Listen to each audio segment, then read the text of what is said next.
ان میں حضرت عثمان بن مظعون کا شمار ہوتا ہے۔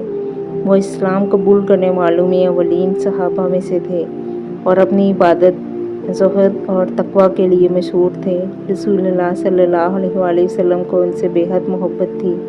جب ان کا انتقال ہوا، آپ صلی اللہ علیہ وآلہ وسلم نے ان کے چہرے کو بوسہ دیا اور ان کے لیے دعا فرمائی۔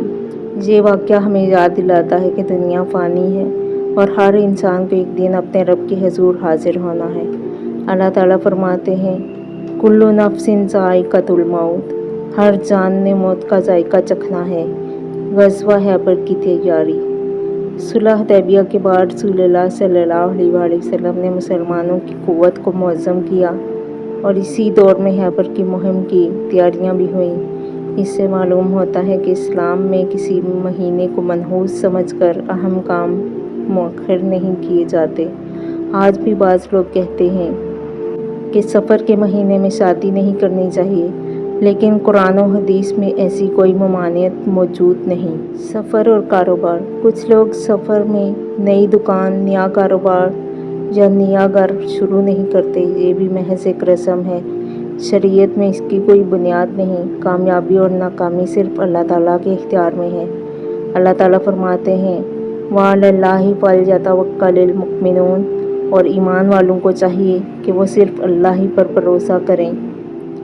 بلکہ اسلام کی تعلیم یہ ہے کہ نیک کام کو بلا وجہ مؤخر نہ کیا جائے۔ اگر رشتہ مناسب اور حالات سازگار ہوں تو سفر سمیت کسی بھی اسلامی مہینے میں نکاح کیا جا سکتا ہے۔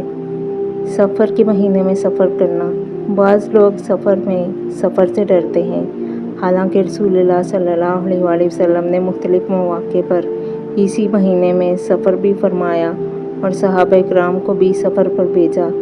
لہٰذا یہ عقیدہ رکھنا کہ سفر کے مہینے میں سفر نقصان کا باعث بنتا ہے، یہ درست نہیں۔ رسول اللہ صلی اللہ علیہ وآلہ وسلم نے فرمایا، جس شخص کو بدشگونی کسی کام سے روک دے، اس نے شرک کی ایک قسم کا ارتکاب کیا۔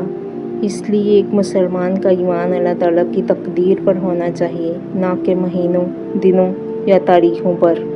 ماہ سفر ہمیں یہ سبق دیتا ہے کہ زندگی میں آزمائشیں بھی آئیں گی اور آسانیاں بھی، لیکن ایک مسلمان ہر حال میں اللہ پر توکل کرتا ہے۔ نہ کوئی مہینہ نقصان پہنچاتا ہے اور نہ کوئی دن، نہ کوئی تاریخ۔ نفع اور نقصان صرف اللہ تعالیٰ کے ہاتھ میں ہے۔ غزوہ خیبر کے بعد کی دعوتی سرگرمیاں۔ صلح حدیبیہ کے بعد اسلامی ریاست مضبوط ہوئی اور مختلف علاقوں میں دعوت اسلام کا کام تیزی سے پھیلا۔ اگرچہ ہر واقعہ سفر میں پیش نہیں آیا، لیکن یہ دور مسلمانوں کی تنظیم، استحکام اور دعوت کے فروغ کا اہم زمانہ تھا۔ اس سے ہمیں یہ سبق ملتا ہے کہ اسلام میں عمل، منصوبہ بندی اور اللہ پر توکل کی تعلیم ہے، نہ کہ توہمات کی۔ رسول اللہ صلی اللہ علیہ وآلہ وسلم کی بیماری کا آغاز۔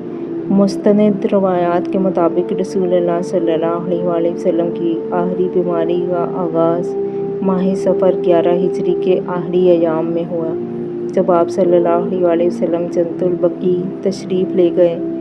اہل بقیع کے لیے دعا فرمائی اور واپسی پر طبیعت ناساز محسوس ہوئی۔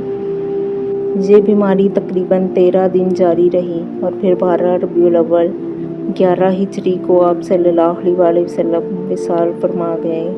انا للہ و انا الیہ راجعون۔ یہ واقعہ ہمیں یاد دلاتا ہے کہ دنیا میں ہر انسان کو موت کا سامنا کرنا ہے، حتیٰ کہ اللہ کے محبوب رسول صلی اللہ علیہ وآلہ وسلم بھی اس دنیا سے تشریف لے گئے۔ اللہ تعالیٰ فرماتے ہیں، اے نبی، یقیناً آپ کو بھی وفات آنی ہے اور انہیں بھی وفات آنی ہے۔ اسلام نے واضح کر دیا کہ کسی مہینے کو بذات خود منحوس سمجھنا درست نہیں۔ رسول اللہ صلی اللہ علیہ وآلہ وسلم نے فرمایا، نہ بدشگونی کی کوئی حقیقت ہے، نہ علو کی نحوست اور نہ سفر کی نحوست۔ یہ حدیث ہر مسلمان کے عقیدے کی اصلاح کرتی ہے۔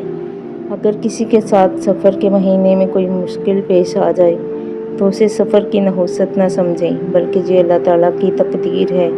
اسی طرح اگر اسی مہینے میں خوشی یا کامیابی ملے تو یہ بھی اللہ ہی کا فضل ہے۔ اللہ تعالیٰ فرماتے ہیں، کہہ دیجئے ہمیں وہی پہنچتا ہے جو اللہ نے ہمارے لیے لکھ دیا ہے۔ ماہ سفر نہ رحمت سے خالی ہے اور نہ مصیبتوں سے محفوظ۔ یہ بھی اللہ تعالیٰ کے بتائے ہوئے 12 مہینوں میں سے ایک بابرکت مہینہ ہے۔ ایک مسلمان کا ایمان صرف اللہ تعالیٰ پر ہوتا ہے، نہ کہ مہینوں، دنوں یا تاریخوں پر۔ اللہ تعالیٰ ہمیں قرآن و سنت کے مطابق صحیح عقیدہ اپنانے، توہمات سے بچنے اور اپنی زندگیوں کو نیکیوں سے بڑھنے کی توفیق عطا فرمائے۔ آمین یا رب العالمین۔ اچھی بات کو پھیلانا صدقہ جاریہ ہے۔ ویڈیو کو زیادہ سے زیادہ لائک کریں، شیئر کریں اور ڈیلی حدیث کے لیے چینل کو فالو کریں۔ کل ملتے ہیں ایک نئی آیت، ایک نئی حدیث کے ساتھ۔ تب تک کے لیے اللہ حافظ۔